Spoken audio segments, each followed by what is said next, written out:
कुशीनगर नाम का एक समृद्ध राज्य था जहां एक महान और धर्मपरायण राजा राज्य करते थे। उनका नाम था राजा शिवी। वे न केवल न्यायप्रिय थे बल्कि करुणा और त्याग की मूर्ति थे। उनके दरबार से कभी कोई याचक खाली हाथ नहीं लौटता था। वे प्रजा के हर प्राणी को अपना कर्तव्य समझते थे। राजा शिवी की ख्याति दूर दूर तक फैल चुकी थी, यहाँ तक कि देवताओं तक। जब देवराज इंद्र को यह पता चला तो उन्होंने सोचा, देखें ये राजा वाकई कितना धर्मनिष्ठ है, और वे उसकी परीक्षा लेने का निश्चय करते हैं। साथ में उन्होंने अग्निदेव को भी शामिल कर लिया। इंद्रदेव ने बाज और अग्निदेव ने कबूतर का रूप धारण किया और पृथ्वीलोक पर आ गए। एक दिन राजा शिवी अपने दरबार में मंत्रियों के साथ बैठकर प्रजा के कार्य देख रहे थे। तभी एक घायल कबूतर उड़ता उड़ता आया और राजा की गोद में छिप गया। डर के मारे उसकी सांसें फूली हुई थीं। कबूतर इंसानों की भाषा में बोला, महाराज, मुझ पर एक भयंकर बाज जानलेवा हमला कर रहा है। मैं आपकी शरण में आया हूं, कृपा करके मेरी रक्षा करें।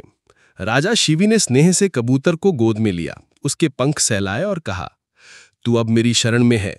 जब तक मैं जीवित हूं तुझे कोई हानि नहीं पहुंचा सकता।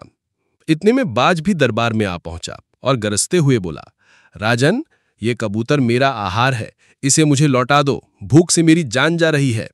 राजा शिवी ने शांत स्वर में उत्तर दिया, यह अब मेरी शरण में है, मैं इसे तुम्हें नहीं दे सकता, लेकिन मैं तुम्हारी भूख का भी समाधान करूंगा। तुम कहो, इस कबूतर के बराबर वजन जितना मांस मैं अपने शरीर से दे दूंगा। राजा ने तुरंत एक बड़ा तराजू मंगवाया। एक पलड़े में कबूतर को रखा गया और दूसरे में राजा ने अपनी जांघ का मांस काटकर रख दिया। परंतु हैरानी की बात यह थी कि पलड़ा हिला भी नहीं। राजा ने और मांस काटा, दूसरी जांघ से, फिर दोनों पैरों से, फिर अपनी एक भुजा से, लेकिन कबूतर का पलड़ा अब भी भारी रहा। अब रक्त से लथपथ पीड़ा में डूबे राजा शिवी ने एक क्षण भी संकोच नहीं किया। वे स्वयं ही तराजू के पलड़े पर बैठ गए और तभी पलड़ा संतुलित हो गया। राजा ने शांति से कहा, अब मेरा पूरा शरीर ही तुम्हारा आहार है, लो और अपनी भूख मिटाओ। बाज और कबूतर कुछ पल शांत रहे, फिर अचानक उनका रूप बदल गया। बाज बन चुके इंद्रदेव और कबूतर बने अग्निदेव अपने वास्तविक स्वरूप में प्रकट हो गए। उन्होंने राजा शिवी की त्याग और वचनबद्धता के लिए प्रशंसा की और बताया कि ये उनकी परीक्षा थी। दोनों देवताओं ने राजा शिवी को पुनः स्वस्थ कर दिया और उन्हें आशीर्वाद दिया कि उनकी शरण में आए प्राणी की रक्षा के लिए उनका नाम सदा अमर रहेगा।